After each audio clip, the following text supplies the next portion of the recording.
They found it by accident. A fishing net dragging across the bottom of the North Sea suddenly went heavy.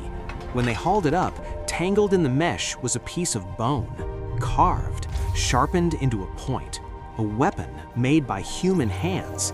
The problem? It was pulled from 120 feet underwater. They sent it to a lab. Carbon dating came back 10,000 years old, which means someone stood on dry land, carved that tool, hunted with it on ground that's now deep beneath the ocean. And then they started asking the question nobody wanted to answer. What else is down there? In 2019, scientists mapped the entire seabed of the North Sea using sonar. What they found changed everything. Rivers, valleys, lakes, the remains of a massive lagoon, an entire country drowned and forgotten. They call it Doggerland, and it was bigger than Britain. But here's where it gets disturbing. Doggerland isn't alone. Off the coast of India, stone structures 100 feet underwater, possibly 9,000 years old. Near Japan, an underwater formation with edges too sharp, angles too precise to be natural. Between Asia and Australia, an entire subcontinent called Sundaland, twice the size of India, completely gone. All of it swallowed by the ocean, and nobody alive today even knows they existed. So here's the real question. How many lost cities are still down there? How much of human history was erased when the seas rose 400 feet at the end of the last ice age? And why does every ancient culture on Earth tell the exact same story about a great flood that destroyed the world? This isn't mythology. This is what actually happened. And the more we search, the more we realize we've been living on top of a drowned world this entire time. 20,000 years ago, Earth was frozen. The last ice age had turned half the planet into a glacier. Ice sheets 2 miles thick covered Canada, Europe, Scandinavia. These weren't just cold regions, they were dead zones. Nothing lived under that ice, nothing grew. It was a wall of frozen water stretching from horizon to horizon. But here's what most people don't realize. All that ice came from somewhere. It came from the ocean. When water evaporates and falls as snow, then never melts, just piles up year after year, century after century, it has to come from somewhere. And it did, from the seas. Global sea levels dropped 400 feet, not over millions of years, over tens of thousands. That's fast enough to reshape the entire world within the span of human history. And it did. Doggerland wasn't some barren wasteland. Scientists have mapped it using seismic imaging, the same technology used to find oil deposits. What they found was shocking, a landscape of rivers, forests, hills, and valleys. In some areas, they even found evidence of a massive freshwater lagoon, larger than some modern countries. Fishermen have been pulling up proof for decades: mammoth tusks, bones of extinct animals, stone tools. In 2017, a fragment of a Neanderthal skull was dredged up from the seafloor. In 2020, researchers found a harpoon point still embedded in the skull of an ancient whale. This wasn't empty land. People hunted there, fished there, built shelters, raised families. For thousands of years, Doggerland was home. And then the ice started to melt. Around 18,000 years ago, something shifted. The Earth's orbit changed slightly, just enough to increase the amount of sunlight hitting the northern hemisphere. Temperatures began to rise, slowly at first, a fraction of a degree per century. But ice, once it starts melting, doesn't stop easily. The glaciers began to retreat. Meltwater flowed into rivers, then into the ocean. Sea levels started to rise, inch by inch, foot by foot, year after year.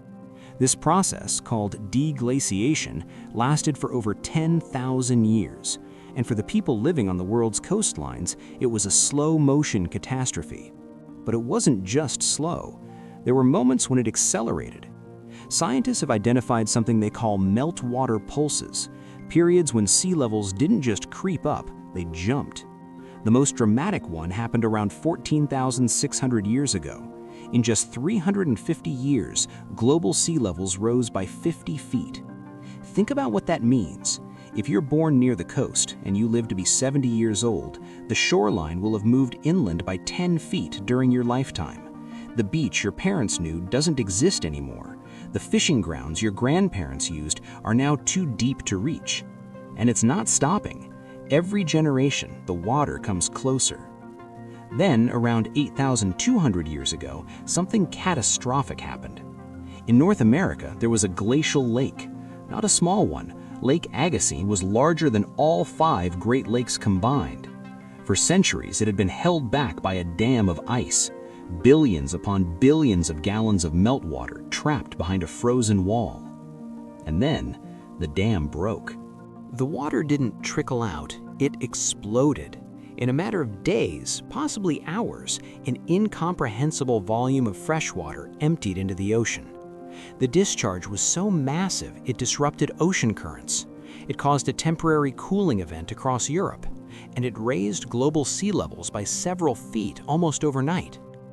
For people living on coastlines, it would have seemed like the end of the world. Water surging inland faster than anyone could run, villages swallowed, hunting grounds turned into bays, entire landscapes erased in days. This is what the Great Flood really was. Not a divine punishment, not a myth, a geological event driven by the collapse of Ice Age glaciers. Doggerland didn't sink all at once. It drowned over thousands of years. First, the low-lying plains flooded, turning grasslands into marshes.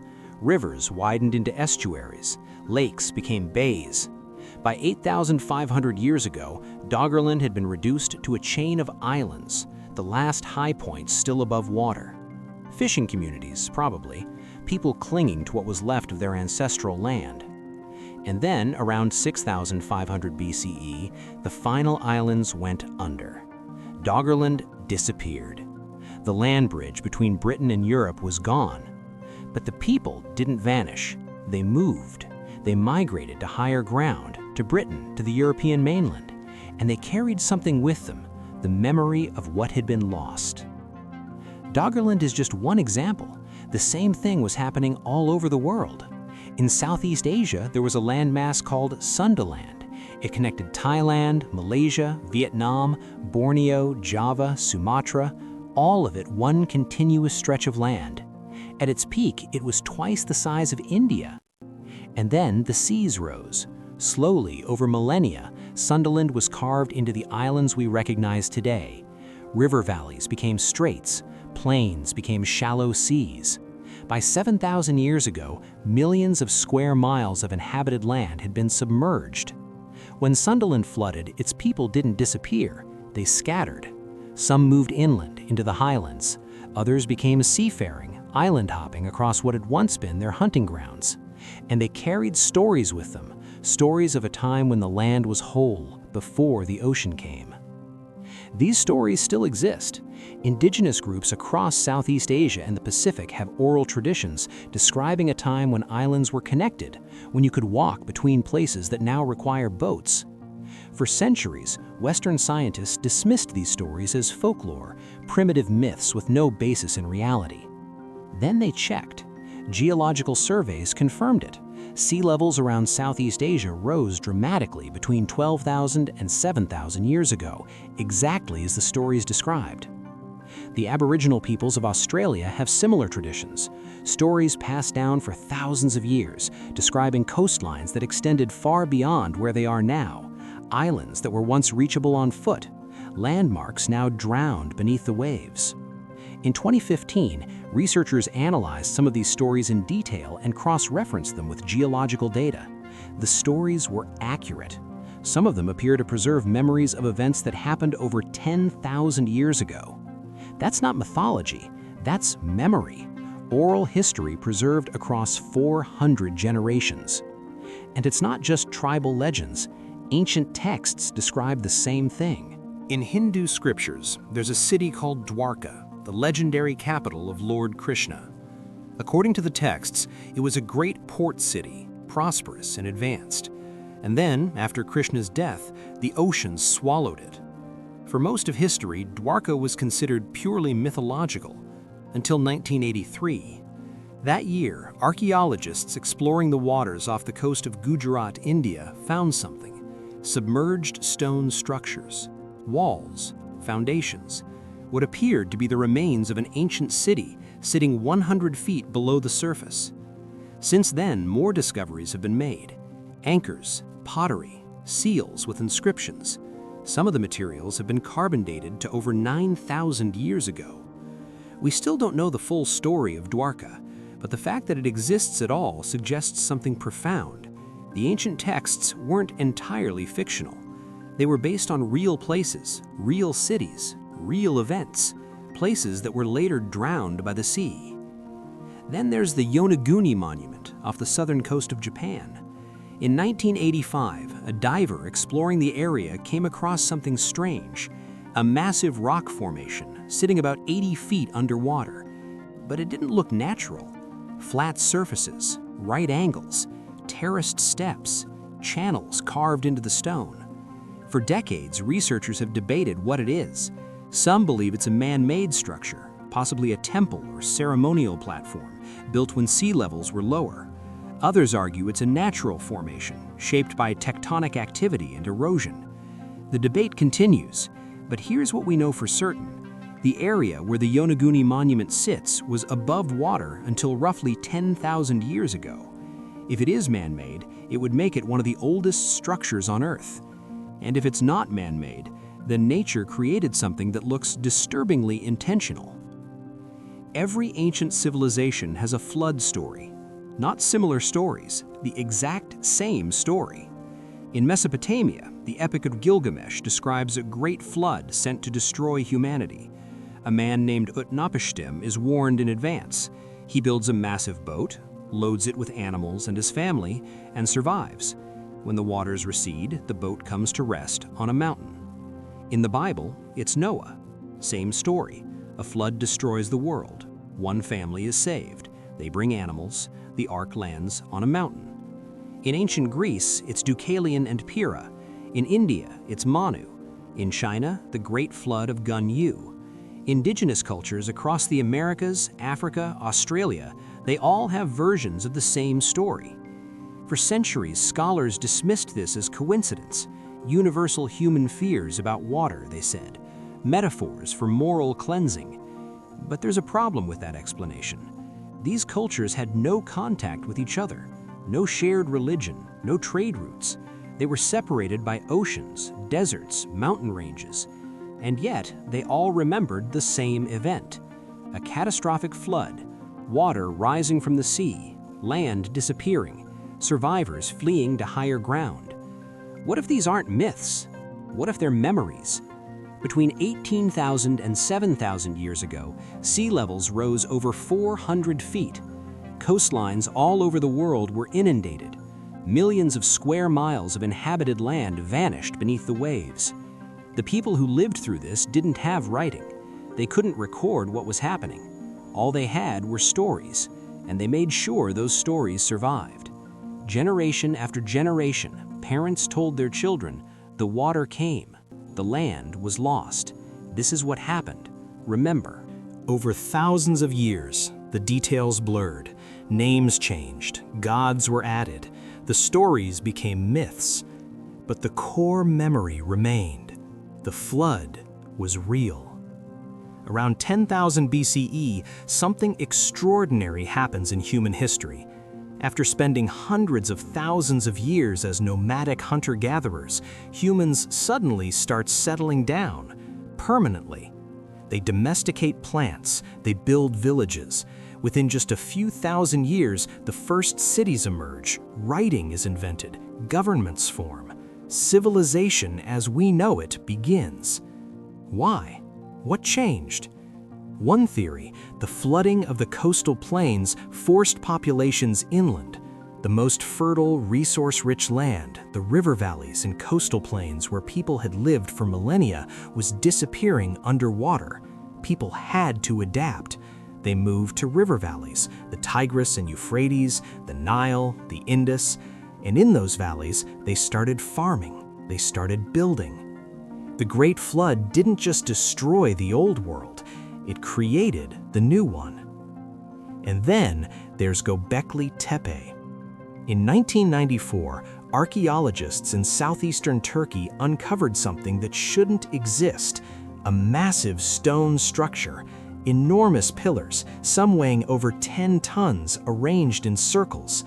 Intricate carvings of animals, lions, snakes, vultures, etched into the stone. They carbon dated it, 9600 BCE, older than Stonehenge, older than the pyramids, older than any known civilization.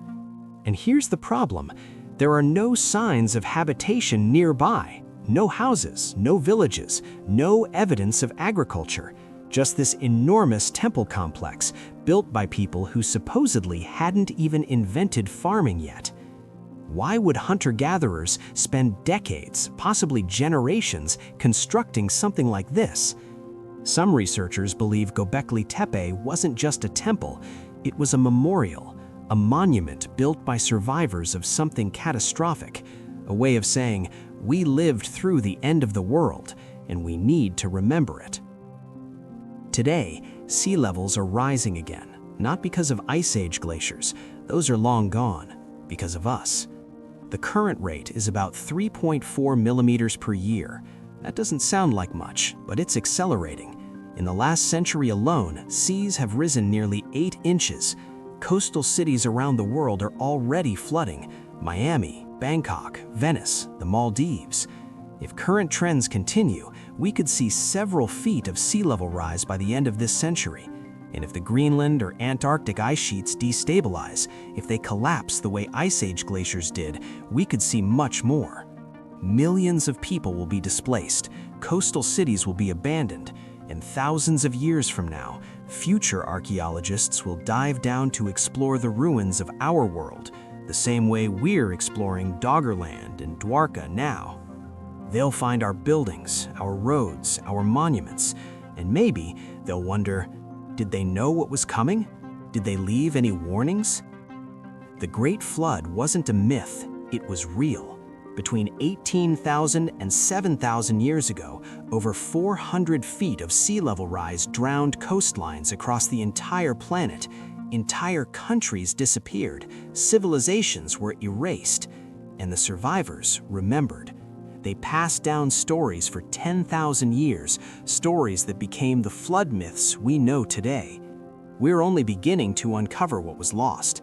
Doggerland is mapped now, Dwarka is being explored, Sundaland is starting to reveal its secrets, but there's so much more down there. Lost cities, forgotten monuments, evidence of human history that predates anything we've found on dry land.